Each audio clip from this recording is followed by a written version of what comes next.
Dave here. How are you? Today is the 21st of February 2021. If someone could please let me know whether the stream is coming through nicely, that would be terrific. And sound, all that kind of stuff, just to make sure. All right, whilst I'm waiting for that, I'll have a quick chat about what's going to be happening on the show. Thumbs up already done. Excellent, thank you, thank you. I have set it to a very short latency, so hopefully it'll come up. All right, all is good. Thanks, Bob. All right, so today on the show, let's make a couple of custom light fittings. Now, this here is a downlight. It's a plug-in style downlight. And I have these in my ceiling in a couple of the rooms in the house. The good thing about this particular one, I'm not promoting this brand, but there's three different temperatures, 3,000, 4,000 and 5,700 Kelvin. This room is 5,700 Kelvin. That's the temperature that I have all my lights in here at. Now the thing is, this is great for a workshop, but not great for when I'm in the house wanting to relax.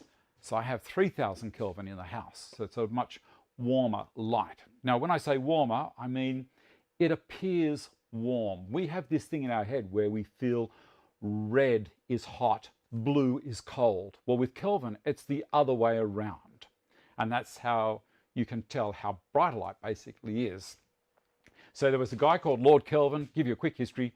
He heated a block of carbon and took note of the colors it was at different temperatures, degrees Celsius. And so at that point, he wrote X amount of, like 5,700 Kelvin. The carbon block was white. To help you think about that a little bit, the old days of a Bunsen burner, when you had a red flame on the Bunsen burner, that was a cold flame. Like this is at school, like a gas flame. To increase the temperature, you needed it to be blue or white. And so hence, the hotter something is, the bluer it gets. I know it seems counterintuitive. We see Antarctic blue ice down there. Oh, that's cold. Well, it messes with your head a bit. Anyway, we'll get there. We'll get there. Good morning, Fix-It. Morning, Wayne, Alan, David, Paul, Ian, Matt, Paul, Bob, everyone that said g'day. So moving along on the show, that's what we're going to do. We're going to make some lamps, some light fittings, and I'll show you a picture if I have them here. This is the room that they're going to go in. And you can see there's one up in the top corner there. I've already got kind of hanging over the edge of that lip. Now see that lip on the bookcase that I built? I need to replicate the light fitting to go into there to look as though it was always built that well. Let me see if I have another picture. See, this one might help you a little bit more. Down the side there, I've got a bullnose on the outside of that capping apron, and then the bookshelf itself is below that. So coming back to this camera, I need to make something like that.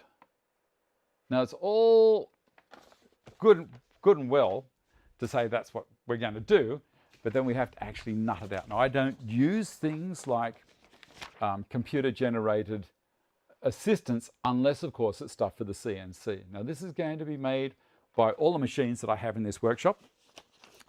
This is the bottom piece that's going to marry into that flat section.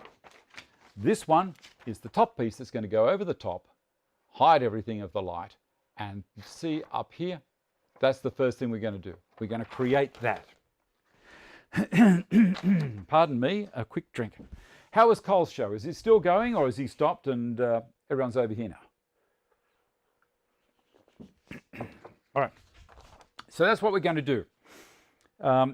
Next is a neat way of sanding the lid on my cedar box. And the box is just over here. And I'll show you how I set that up and sanded it. So even though it came off the table saw perfectly, it's even better. It's just beautiful. Upgrading my dust extractions soon. It's very exciting. I've got some fittings here to show you, and the 6-inch blast gate that I got from autoblastgates.com.au. The other big news for the week is John has finally had his kidney removed. This is John Lafferty, who did all the 3D printing. If you've been putting orders in, just take your time, because John is in intensive care in recovery after being on pain medication that has become an addiction to him. And the kidney has been removed, and now he's on dialysis, and it's looking fantastic. I'm going to try and drop in and see him, but it won't be today. And there's something else I'll let you know about at the end of the week. But how good is it that John's finally managed to get rid of this polycystic kidney disease kidney, which is about this big, where it should only be about that big. Huge, absolutely huge. So happy for him. And for Julia as well. All right, let's get started. I'm going to use some pine, and the pine is, and also we'll talk about Paul Mumford has sent in a viewer's project as well. This might sound like it's a lot to get through, but we're going to cruise through it pretty easily. Let me get this other piece of paper, which I have here. It's got my list of things. First thing I'm going to do is I'm going to create this 3/4 inch concave section in the side of a piece of pine. So it's going to marry over that bullnose really perfectly. I was thinking about using hollow and rounds hand planes, but the hollow and rounds that I have are a little bit too big. So that's what we're going to do now. Cole is still going, is he? Open up two browsers, have Cole on one side, have me on the other. All right, I'm going to switch to the other camera down here, and let's have some fun. All right, that's fantastic news for John. Now you'll see here, what I've got is I have what's called a core box bit. Now basically it's a semicircular router cutter, and it's 3/4 of an inch diameter, so 18 or 19.05 millimeters for the pedantic ones like me. I have my router table already set up so that the fence is going to be right at the point where the cutter finishes cutting. So I'll have a tiny little bit of wood left there and a tiny little bit of wood there. I've got the feather board locked into the T-track here so that it's going to hold the timber there directly for me. I only need to do around about 600 millimeters of pass, and then I'm going to take it over to the Capex and dock it. So put the eye muffs on. Turn the big dusty on. Let it wind up. I'm using radiata pine, but this is premium pine, clear, pretty pricey. And I'm going to tip this up like so and feed it in there. I'm going to go through for a couple of feet and then stop. You watch this. This is absolutely beautiful. Come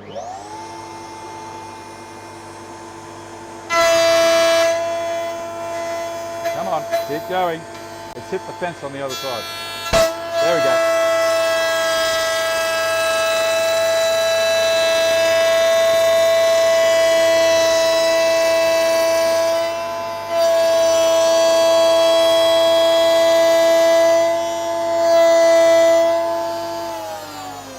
Stop.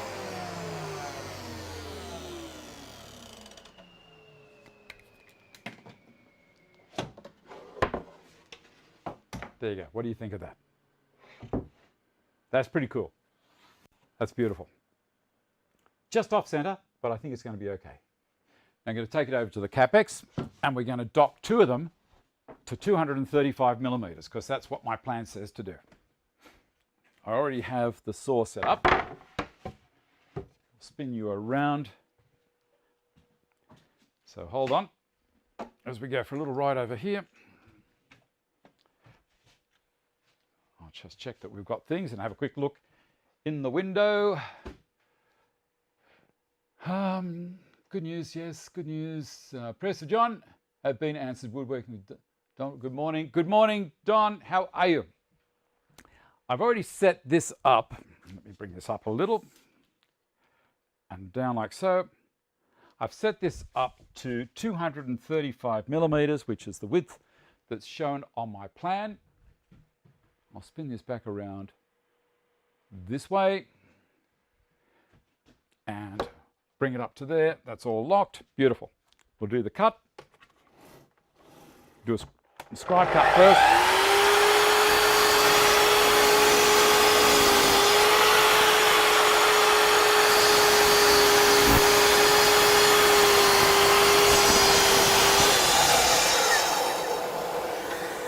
Okay, that's my first blank. I'm going to do two because I've got two to do. I'm going to move this across a little bit. It's just getting in my way a touch.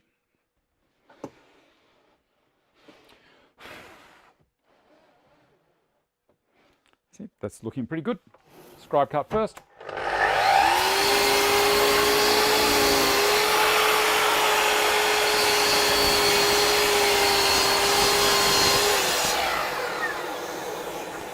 Done. I'm going to cut this part off because I can. I'll come around the other side.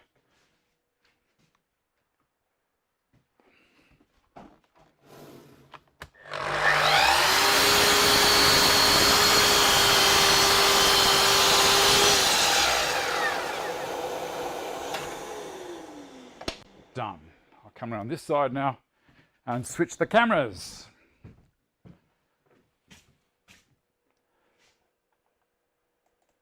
Back here. Oh, I forgot to bring the wood with me. What a wally. Not to worry. Not to worry. There we go. Now that part there seemed like a very daunting task. Sits quite well, doesn't it? There you go. You can see that it's on the round. And that's on the round. Lovely. So we've done step 1 and 2.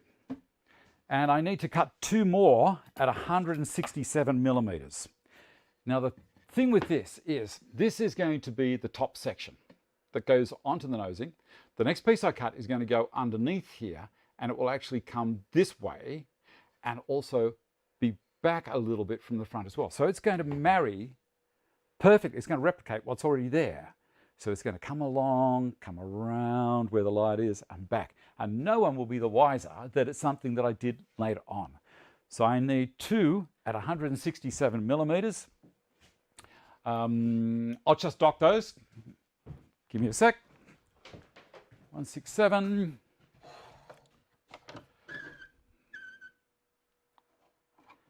Beautiful. Scribing cut first.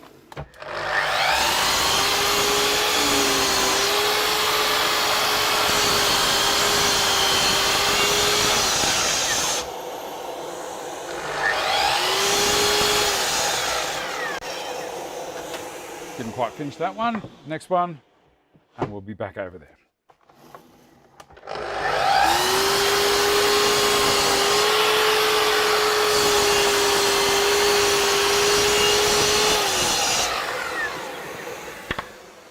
Okay.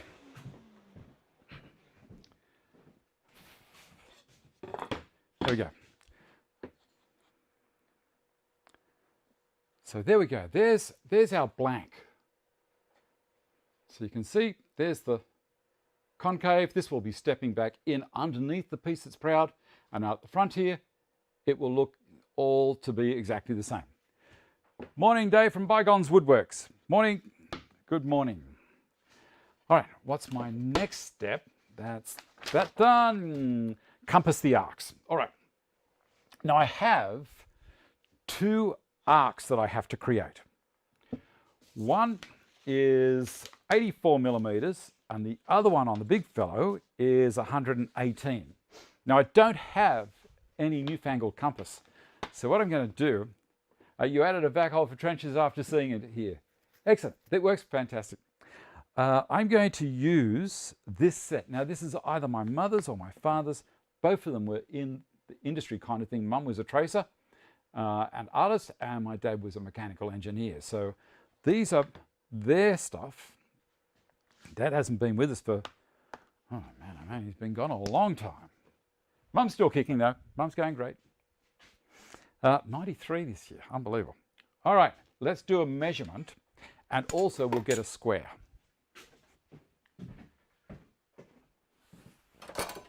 Just a little combination square will do me. Now with a combination square you can cheat. You can set the distance up that you want. So half of 235 is the width that I've done this, is close enough to 118. So I'm going to set this up to 118. Now when I say it's close enough to 118, that's because I'm going to be sanding and rounding over and all that kind of stuff. So I think we're going to be all right. Pencil. Let's go to Cargill for this.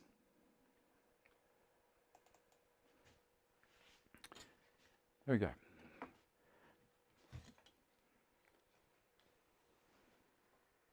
There, 118. So I'm going to come in 118 and in 118 and in 118, and we'll see that thickness of pencil and all of that kind of rubbish, that's not been good. Oh, it's actually, it was at 117. That's why. Everything combined, sorry, it was at 119. There we go. That's looking a bit better. See that? That's the centre for my compass to go to. I'll do it on this one as well, whilst I have it.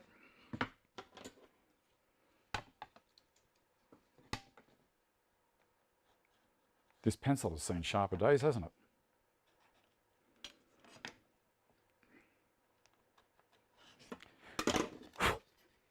That's pretty good. All right. Compass. Move those guys over there.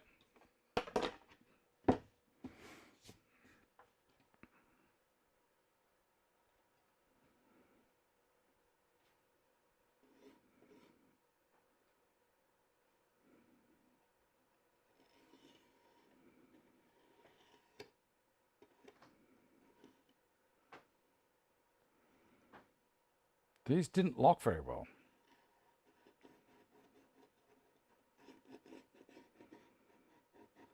Not the world's best compass.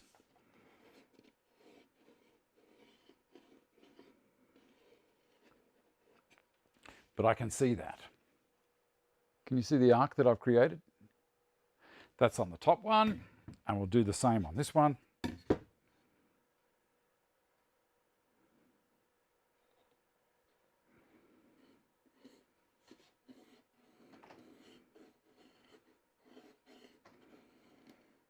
Now I noticed in this kit, this drawing kit, there were razor blades in there.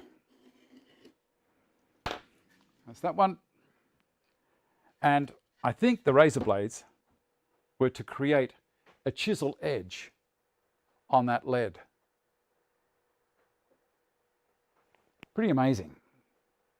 Anyway, so those two, and I've got to do on this. This one has got to be 84 millimeters.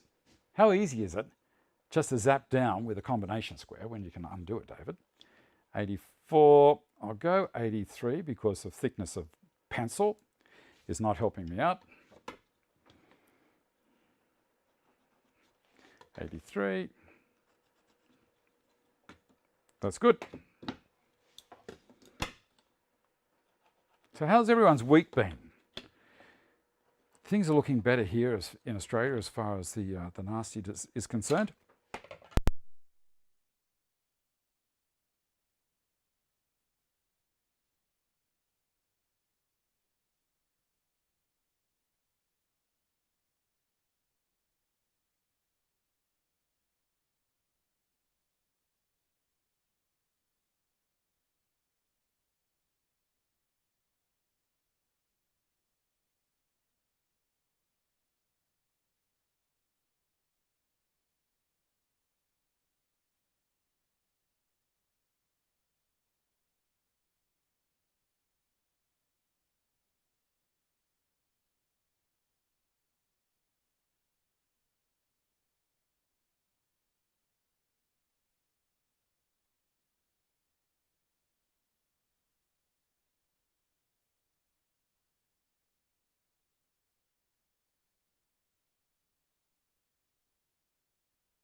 Test 1. How's that? Back. Back. Back, back, back. Yes. No sound. Okay. How long was the sound gone for? Is it any better now? I'm sure it's good now. It's telling me that I've got sound coming through. You know why? We bought some batteries the other day. I thought I'll get some brand new batteries just in case. And so I put them in instead of the rechargeable batteries. Super heavy duty? I don't think so. These are, I'm going to show you. Super poor duty. Since I said nastiness. I have no idea when. Okay, so those razor blades, yes, you had, whoop, I'm not up there anymore. They put sticky tape across the back of them to stop you cutting your fingers. It's clever. All right, next thing. We've marked that. Now we have to actually cut them, I think. Let me see what my run sheet says to do next. Cut on the bandsaw. Well, we will do that. I'm going to move the other 3 or 4 minutes. I won't be buying those batteries again. No way, Jose. Let's see if that's going to work all right. I'll do picture in picture, see how it goes.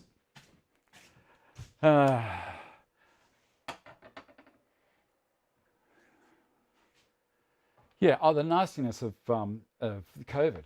We seem to be doing pretty well now. We'll see what happens. Let me go back to this other one. Yeah, I'll move that one down just a touch. Actually, up a touch. And there. I think that'll be good. Here we go. Switch it over to the other side. And I have that camera there.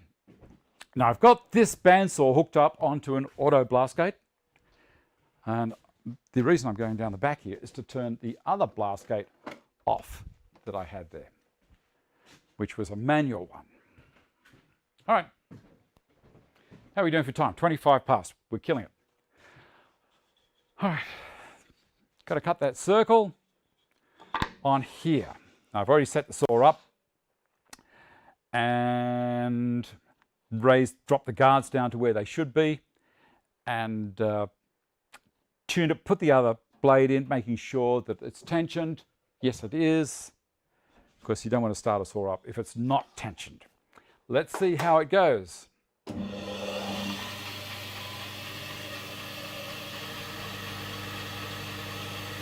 Okay, that's all open.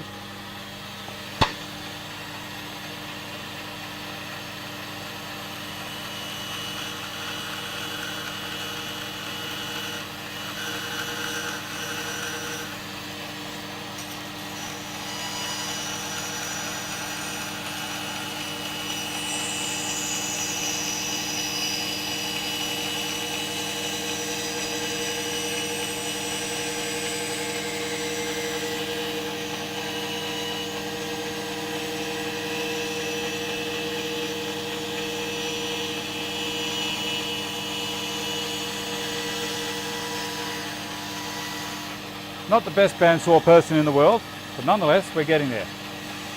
This is what a disc sander's for.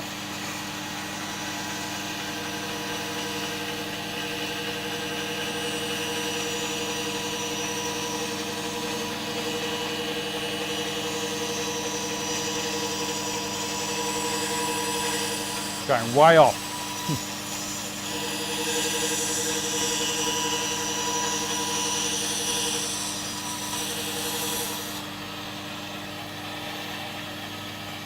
That looks all right. There. Oh, got to see where this camera's pointed. There we go. Do a bigger arc.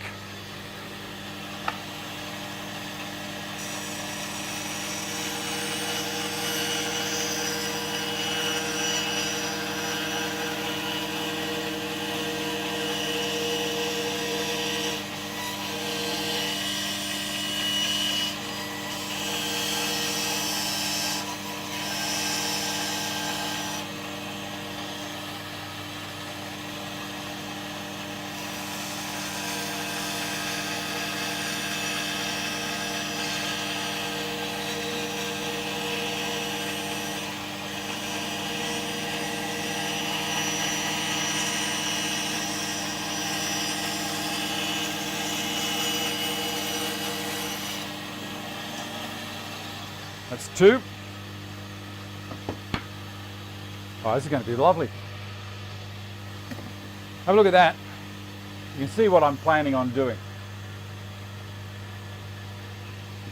I'll cut the other one because we've got time.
So I find the tighter radiuses a little bit more of a challenge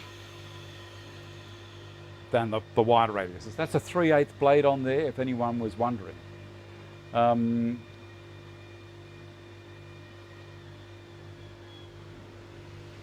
I could. Okay.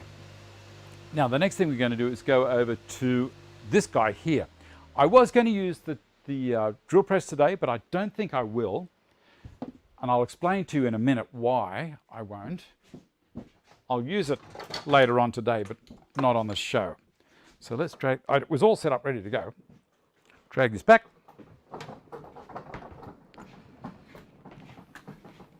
To there. We'll bring this guy in.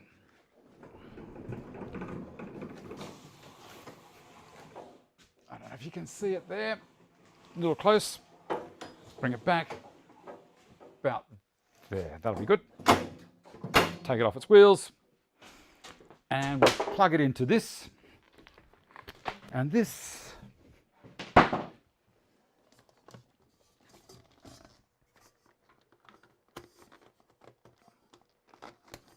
me a sec.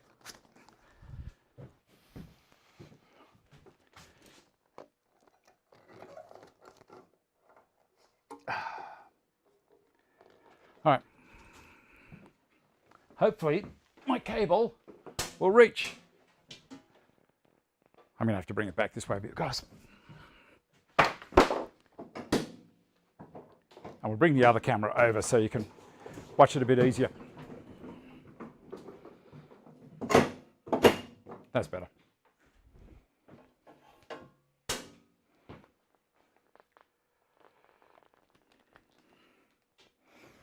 It's going to be clear of everything there. Good.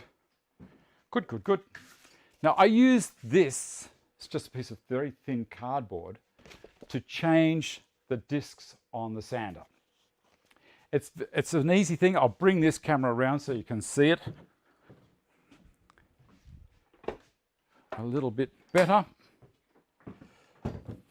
Drop that down and up to there. That might work. Go to camera 3. How's that? Cool. So how I change a disc on this without taking the table on, I've shown this to people before.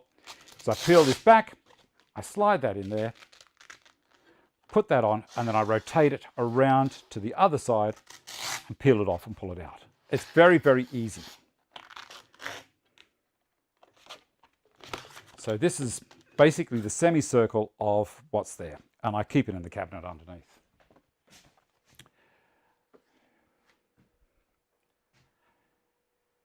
Yeah.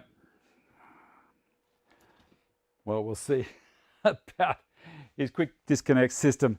It's fine. The only reason I struggle there is because I was going in between two different machines, one down low, the other one up high. We'll see. I'm going to look at also just a straight out suction point, which some people might think, well, that's really weird, but it works quite well.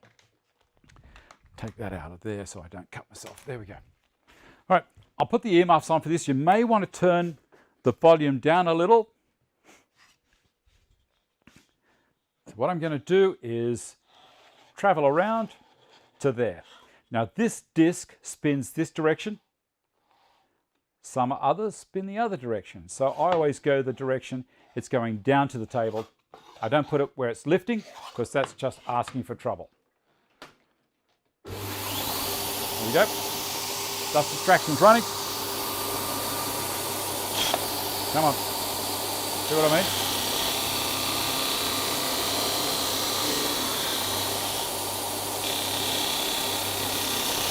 Gotcha. So that's looking pretty good.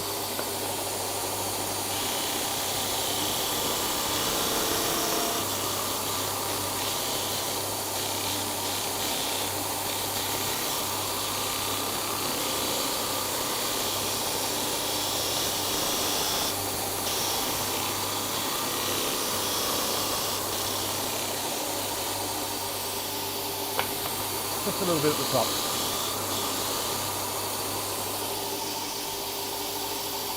And a little bit more there.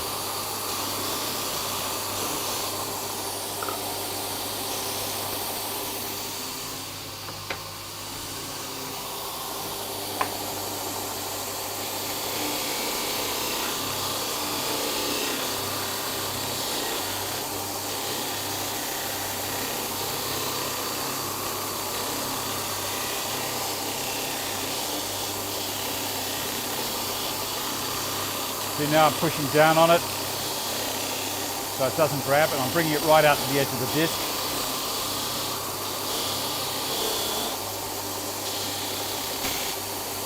So I'm not on that side.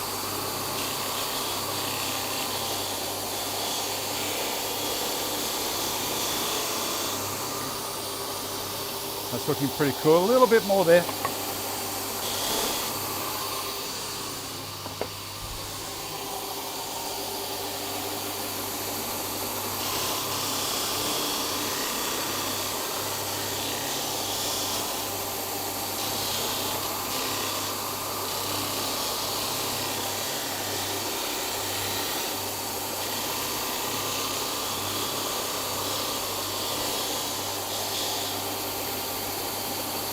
Holding on tight here.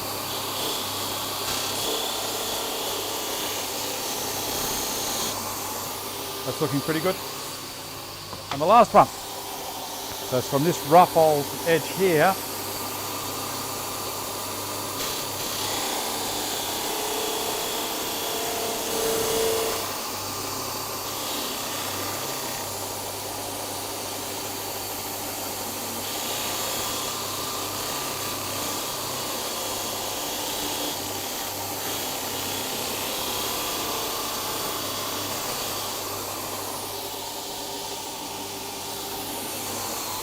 Done.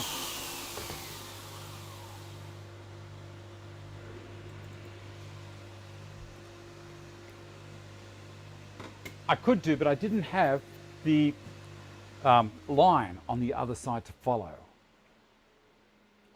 You like that, do you, Ben? Excellent. It's all yours. Use it. Use it. Whereas your rubber cleaning block makes the sanding paper last so much longer. I have it there, but it's a brand new piece of paper. Why would I even bother right at the moment, Aussie man? The block is in the cupboard. Everyone's seen it before. Now, the next thing I'm going to do is put that there on there. I'm going to drill a hole through here. And then I'm going to do a quick check of my calculations.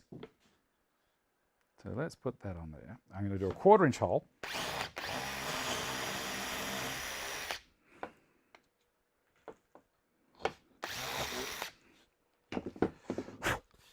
Okay, so that's the hole centered, and that's for my hole saw to create a 92mm diameter hole. Next thing I wanted to do was have a look down through here onto the next one to see if I've got it in the right position. It's going to be pretty close. But I don't want it to be pretty close. I want it to be exact. See, now that's looking pretty cool. This bottom one is not going to have any round over on it. The top, I want to create a bull nose on. So let's do that. And to do that, I'm going to go down to the router table again. Bringing this one down, down, down, down, down, down, down. And I'm using, what am I using? I'm using Derek Lark's cable connector that holds things together for me.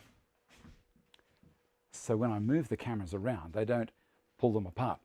Okay, you use it before the paper gets too blocked so you can get all the dust out. Yes, well, I don't think that little turn on radiata pine over that shorter time is going to make any difference to the paper. It really is. There's nothing stuck in it. It looks almost brand new. But I do understand what you're saying. I definitely understand. All right, this is good. I like this. They look good. Now, let me just read this because I don't want to get it wrong. Descend round over the large pieces and drill holes in 4. So the next thing I'm going to do before we do that is let's have a look at a viewer's project. This is Paul's. Yeah, every time you use the sander, that's good. Good. Yep. Paul, let's have a look here. We'll grab Paul's stuff. Hi Dave, my daughter Sophie has recently moved out of home into a nice unit with a balcony and discovered she has a green thumb. Hence there are a lot of plants in pots all over the place. She said she would like a plant stand, so I made her one. So let's have a look down here at Paul's pictures. There it is. Okay, being of her generation, one of the stipulations was that it needed to be dismantled easily in case she needed to move on, and whilst this presented a design challenge, it turned out to be a fun project. So there it is, all dismantled. Excellent. I like the way Paul does this. He sends me a little story and he says, image 1, use it here. Image 2, use it here. In between each paragraph. The shelves are attached to the rear frame using slotted plates with the lower part of the plates deeper in the cutout. And let's go to the next picture. So that when the screw head in the end of the shelf frame is inserted and forced down, it locks the shelf end firmly against the frame. This is called a peanut joint. Okay, the shelves are supported at the front by side struts, and rigidity in the unit is achieved through the dados in these beams that accommodate the sides in the shelf frames and locked in place using brass plated Deam bolts. So that's showing the dado. The interesting thing, let me go to the next pic, about this project is it contains all of the three major joints. Shelves, dovetailed, dados for the shelves and side supports, and mortise and tenons, rear frame and shelf frames. As well, the slats are glued and secured to shelf frames using dowels. A jig was made for drilling these, as there were 52 dowels in all. So there's that picture. And then the last picture, he says, I've put rubber feet on the bottom to keep the timber out of potential puddles, and the finish is marine grade varnish and cabinet maker's wax. There's the rubber feet. It can be dismantled or assembled in less than 5 minutes. All in all, a very enjoyable project, both from a design and construction point of view. I hope you like it. Well, I'll leave that to everyone here. What do you think? Do you think that's worthy of Paul getting a little bit of a round of applause? I think so. That's so cool. Now, if you have a project yourself that you're working on and you think, wow, that's not too bad, I might share that with everyone, flick it into me in the description below the video here. You've got the description box where it says show more. Click that and then you'll have a whole heap of stuff. There's some affiliate links and also my email address, and also a link for the second channel. After a couple of weeks, what I do is I take the show off this channel and I move it to the archives. So there's a couple of years there. So if there's something that you thought, oh, I saw Dave do that on the show once, you can quickly flick through on the second channel and find what it was that you were looking for. If I left them all on this channel here, it would just become so congested. All right, let's go down to the other end here. Morning Paul's Lawn Care. It is a great job. I reckon it's fantastic. You know, why not? And it's a bit of love. I said, so did you get the standard payment from your daughter, a cup of coffee? And he said, no, she took me out to lunch. There you go, added bonus. That's so good. Bit of father and daughter time and showing her appreciation. That's great. All right, so camera 3, we're going back to that one. And let's set this up. I'll tip that up just a touch so that we can do the rounds on the top one. So I have to make sure I don't do it on the bottom one, so otherwise there will be trouble. Move that up out of the way, slide that back, and move this one out of the way. Remember, I've taken this yellow thing out. This cannot turn on. All right, I need this little guy here, because I want to take that out. And then relax this and raise it up. Locked. Spanner.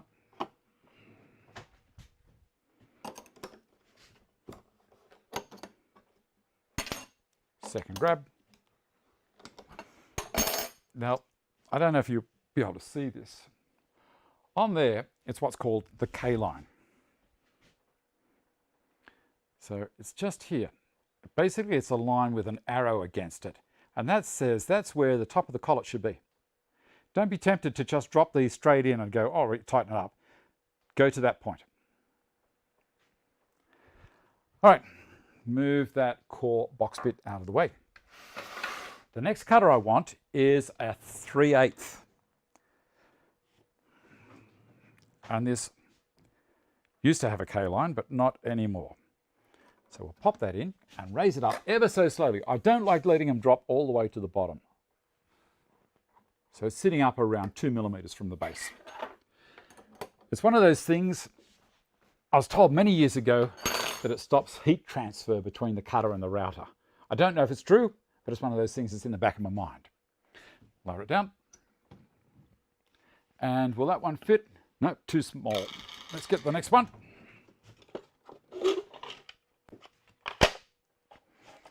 Yeah, that'll do it.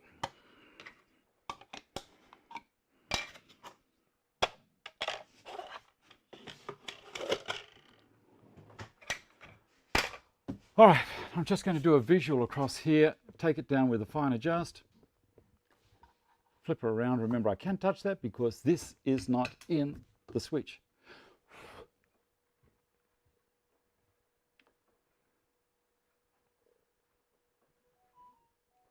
That's looking pretty good. All right. All good. And I'm going to bring this back and relax that. I'll explain why. When I finish doing the top section, the bearing isn't going to have anything to be able to be guided on. So I need to make sure that that is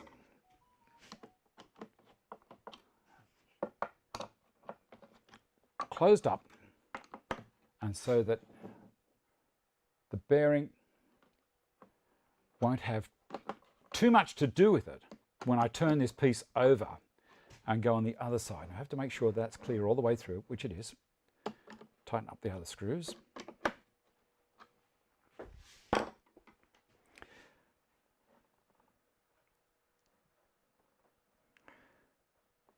About there. Lock it. Okay. I'm going to start it to check that we don't have any problem with clearance down here.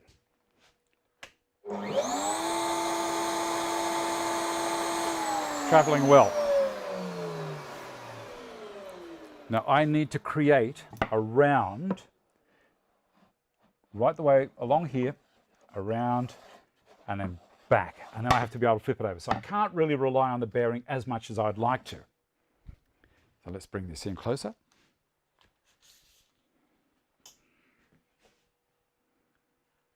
How's that looking? And I'll just check on the chat.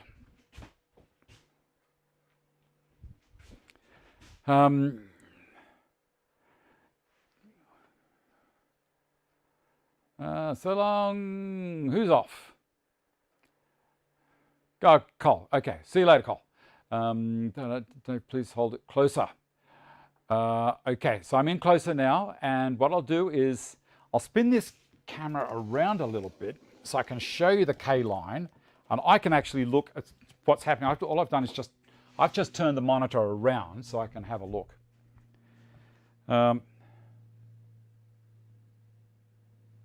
See that? That's the K line just there. It's basically, it's a line with an arrow on it. That's where you set the router cutter in the chuck. Now this is for if you have a, let me see, what am I thinking about? If you have the, I've lost it. No, that's if you're putting it in the CNC. It's particularly crucial. Okay. All right, turn on this one. And turn on this one. So we're going to do the bottom round over first.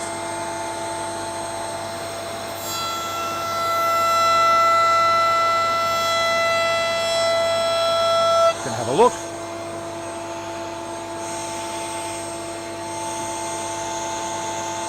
I need to let that go back. I'm too proud.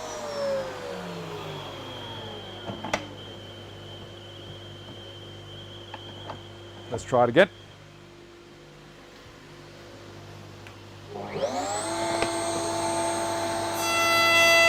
That's better. Let's have a look at that.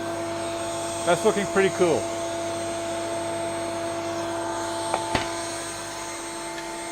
I'm going to be safe and use my push block.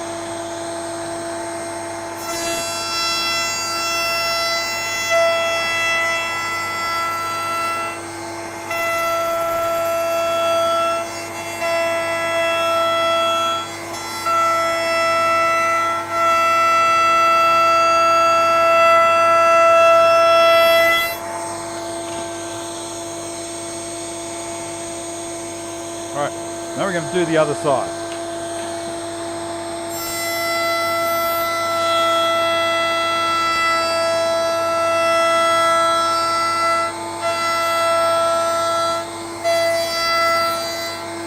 The bearing is just catching it, which is fantastic news for me.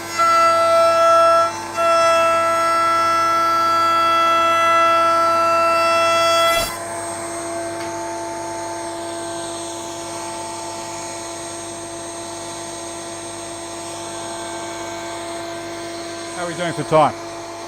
I'll stop it there. I'll spin this one around. The reason I've stopped it there is because we've got 10 minutes left and I want to show you a couple of other things whilst I have time. So there you go. What do you think of that? That's going to be so nice. I'll do a little clean up there. So we've got the hollow there and the round here. And then this one, remember, is going to be staying flat to match the profile that's already there. So I'll sand that, just take the edge off a little bit, and then we'll have it hanging out like that. So this will go under the lip that I was talking about, and this will be the front, and it'll shape, everything be perfect. The hole will be the right diameter to take that light fitting, this one, and then the hole above will be the same diameter, but I'll cut two little wings, like I'll cut a wing here and a wing there for these guys to hold it. I think that'll be pretty nice. So I'll see how it all looks. I'll finish it during the week and I'll take some photos of it on Insight. But you can see with the profile that I had to match.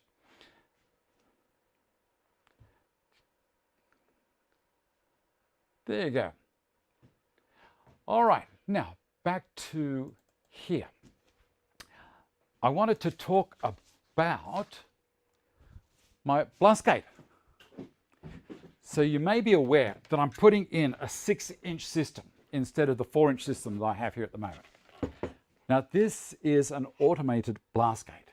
This is 6-inch PVC and it has an actuator here, linear actuator. So it pushes that way, which the Blasgate is pivoted down here and it opens and then comes back through it. There's none of this sliding plastic. Now there's other things out there that you can get that might be a bit cheaper, but you know, it's like I buy once, cry once. I want to get this right before I hang my apron up and just live in here and do nothing else. This would be so much fun. So I want to get it right. So this is, as I say, a 6-inch. That's just a female fitting for a 6-inch DWV sewer. Now there's a couple of things that I need to tell you about as well. Not a lot, but what happens is when this turns on, it turns that actuator down here, turns my dust extractor on by a 12-volt figure 8 cable. So it's basically bell wire, runs down. You like watching the new toys. These things will not block. They will last for a long time, and I just love it. I love it that a couple of Australian guys have got together, or 3 of them, and decided to make these things available. Men's sheds are taking these up by the truckloads. So they're foolproof. Turn it on. You saw when I turned this machine on, that gate up there opened up. The only thing I had a bit of mucking around down the bottom. But I'm getting something to change all of that. Now, why am I going to 6-inch? Well, there's a couple of reasons. The statistics on 6-inch, you would think going from 4-inch to 6-inch is only, 2 inches wider in the diameter of the pipe.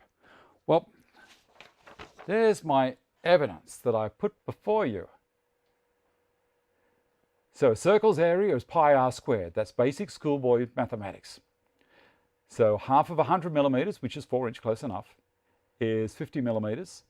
50 times 50 times 22, because that's the top half of pi, then the denominator is 7.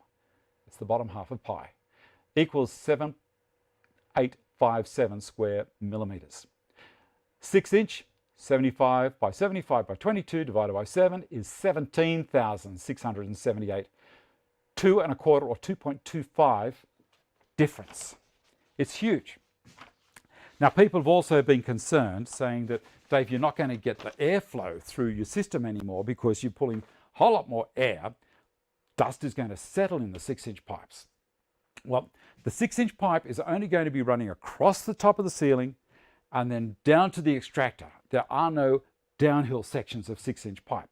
All of my downhill sections are going to be 4-inch. That's going to increase the velocity as it gets the dust up to the main trunk. And it's going to work. One other thing I'm going to do is I'm going to change my dust extractor's inlet from a 5-inch inlet to a 6-inch inlet. And I'm not going to show you how I'm going to do that because it's a little trick that I'll do in the video when I go about doing this whole thing. I hope to put the 6-inch system in next week. God willing, there's a couple of other things I have to do. I have to go to a funeral one day. I have to go to work. And also I want to drop in and see John during the week as well. So that's what's happening there. What's next on the show is, I was talking about the box. I haven't put the hinges on it yet. Cole sent me some beautiful hinges, but they were a little bit too small.